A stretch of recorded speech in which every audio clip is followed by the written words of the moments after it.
One.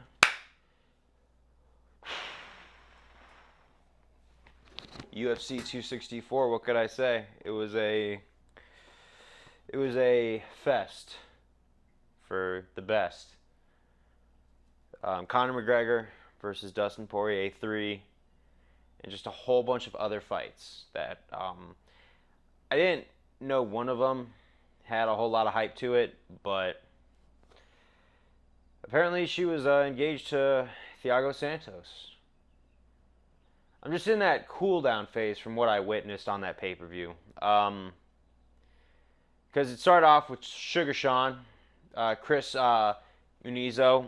If you look at his following compared from last night, went from 24,000 to 47,000. I was already one of the first of those 23,000 to join his following, because to see a kid come in, no UFC experience, all amateur, or no, he's professional, but no big organization experience, to come in there against a big name like Sean, take all those hits and keep on moving. That guy is conditioned, and if he had more like just ducking skills and stuff like that and head movement, I feel like he could have actually really made a statement. But that was one of those fights where you have two winners, and Sugar Sean obviously because he got a TKO, but to punch up that far, we always live in a culture where you don't get to give credit to anybody for where it's due. We got to stop that. That kid deserves all the credit in the world. The women's fight between Aldina and Thiago Santos's fiance, I forget her name, the Russian. It was over pretty fast. It was just striker versus grappler. What else could I say?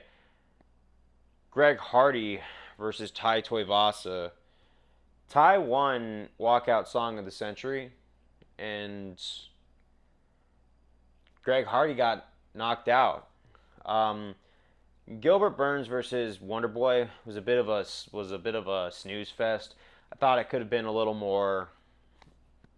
bit more exciting, but I had Burns in that fight. I love Wonderboy. To see someone bring karate to the UFC at that level is insane, and he's always going to go down as one of the all-time greats, despite never having a belt. But he is the nicest MF, and I don't think you could take that belt from him. He really is just an inspiration. I see his life. I see what he does for the kids in his community. It's amazing. But the main event is something I'm going to talk about. Man, I think Conor's done as we know him. But I think it was a very poetic justice, because I thought he was supposed to redeem his horrible character, and he completely torched that in this fight. He was nice in the Cerrone rematch and still won that fight. He's a great fighter. He doesn't need to get in people's heads. I think a lot of it was self-doubt, because he did make a few tactical errors on Poirier, but you add the tactical errors in that anger and then try and get inside Poirier's head instead of just going in and fighting to the best of your ability. It backfired, because I saw that check that Poirier checked, and I'm just thinking, how you could twist on that. If you already have a sort of fractured foot, it can make it worse, because matters matter. I'm pretty sure that could very well happen. But I'm kind of heartbroken to see McGregor fall down once again, because McGregor's a skilled fighter, but I feel like people follow him for the wrong reasons, because of his popularity and not because he should be a role model. And that's one thing that worries me a little bit about where the sport goes, but I got no control over it. It's just the nature of how things are going. Yeah, I'm just at like a loss of words for it. I'm sorry if I'm not making eye contact, but it's just I used to look up to McGregor, because although he was witty, there was a lot of respectable aspects to him, and now I just can't really find one after tonight. And this might just be a period of just disappointment in his character, but because you lose the third fight, and I feel like it was a legitimate victory despite the incident that happened, because Poirier was dominating the rounds, and the scorecards were released. All three judges scored Poirier. I think two of them were 10-8s, and that's a definitive finish. But I honestly felt like it could have been a TKO in round one. But I feel like, you know, he was saved by the bell, or so we thought. But after seeing that ankle break and just seeing how he handled it, you know, if that whole gun to the head thing is true of what McGregor said to Poirier, I'm at a loss. You know, I just don't think that that's class. He's always been humble in defeat, and this is the first time I've seen him classless and actually consumed with hate and not appreciative of all the things that he's already done for the sport. He's already touched 2 belts. I'm not going to sit here and call him a loser or piss on what he's done for the career, because he's always going to be a Hall of Famer.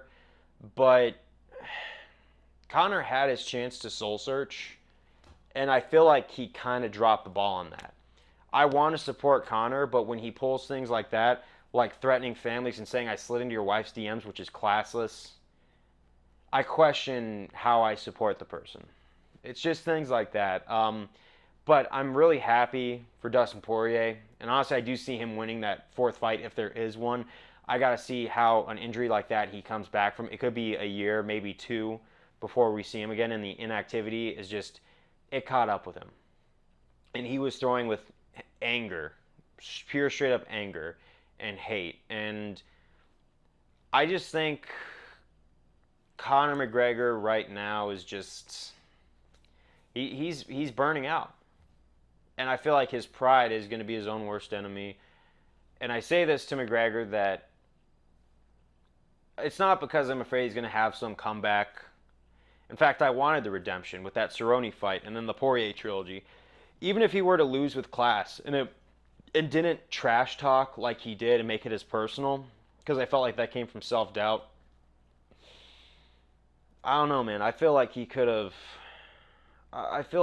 respected him more if it was like a close finale and Dustin won by a short margin. That's what I would have liked to see, and they left it all in the octagon. But this is one of those things where, you know, McGregor is consumed by hate in his fan base. And when I saw him being taken off of the gurney that he threatened Dustin with, and they're still cheering him on with the cameras, and I gotta say, camera phones, man, they can be the source of all evil. They do great things, but they can be the source of all evil in this world.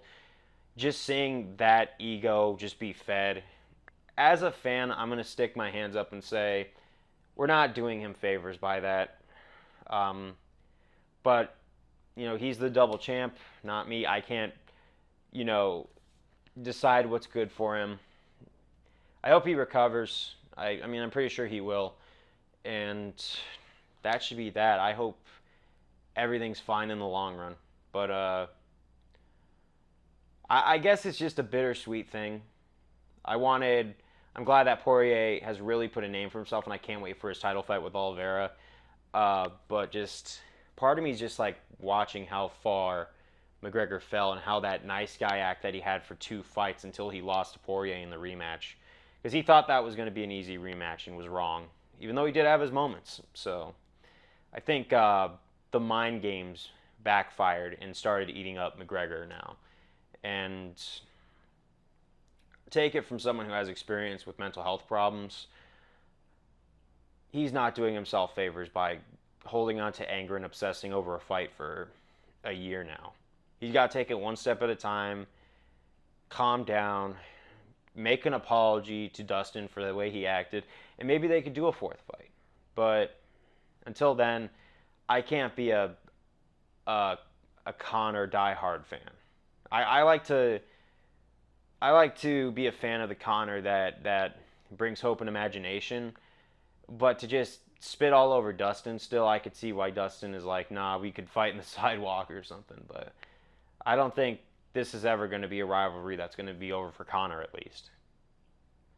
But I think we really need to look at this as a cautionary tale and not feed our favorite athletes' ego and reach out to them, because they bring us hope.